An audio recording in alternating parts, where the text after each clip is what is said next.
Avant l'intégration forcée de l'Afrique dans le système capitaliste mondial, le continent connaissait une vie économique dynamique, régie par des normes sociales, religieuses et politiques spécifiques. Loin d'être un espace d'échanges anarchiques ou primitifs, l'Afrique précoloniale possédait des formes structurées de commerce, de production et de redistribution, souvent encadrées par des règles communautaires et hiérarchiques.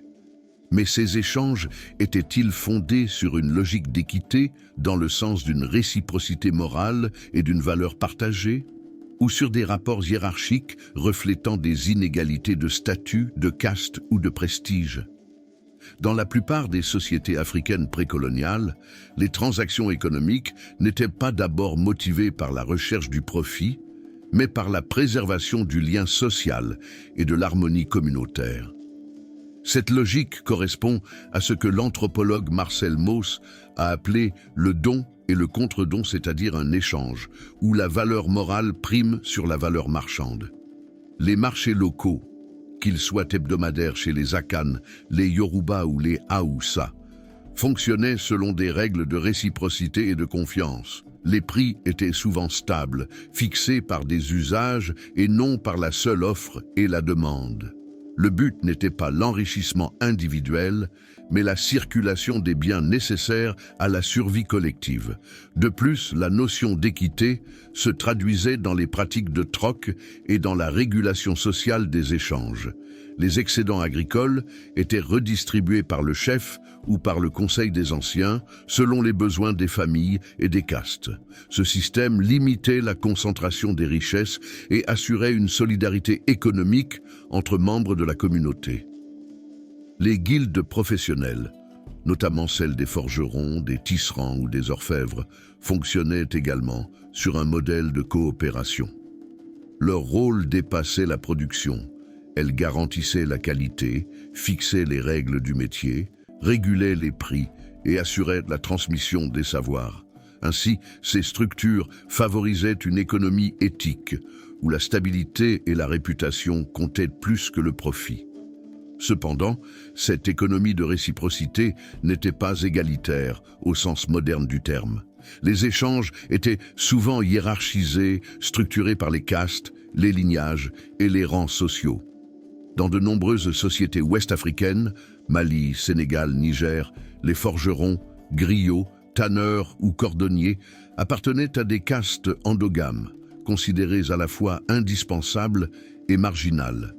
Leur rôle économique était essentiel, mais leur statut social inférieur. Les échanges qu'ils effectuaient se faisaient dans un cadre symbolique qui reflétait cette hiérarchie. À l'inverse, les chefs, rois ou nobles, dominaient les circuits économiques à travers des prérogatives de prélèvement, tribus, taxes sur le commerce, contrôle des routes et des marchés. Dans l'empire du Mali, par exemple, le souverain Mansa contrôlait le commerce de l'or et fixait les conditions des échanges avec les marchands étrangers. L'économie était donc centralisée politiquement, mais sans mécanisme de redistribution égalitaire à grande échelle. De plus, les échanges internationaux, notamment le commerce transsaharien, accentuaient les hiérarchies internes. Les élites africaines échangeaient l'or, l'ivoire ou les esclaves contre des produits de luxe, sel, tissus, chevaux. Ces transactions renforçaient les rapports de domination sociale, car seuls les groupes au sommet pouvaient participer à ces échanges à haute valeur. Enfin, les échanges rituels et de prestige, dons de bétail, offrandes, cérémonies de mariage, étaient eux aussi hiérarchiques. Donner davantage renforçait le prestige social. Recevoir impliquait une dette symbolique. Ce n'était donc pas une économie égalitaire, mais une économie du rang, où la valeur d'un échange reflétait la position sociale de chacun. L'économie africaine précoloniale ne peut être réduite ni à un idéal d'équité, ni à une simple domination.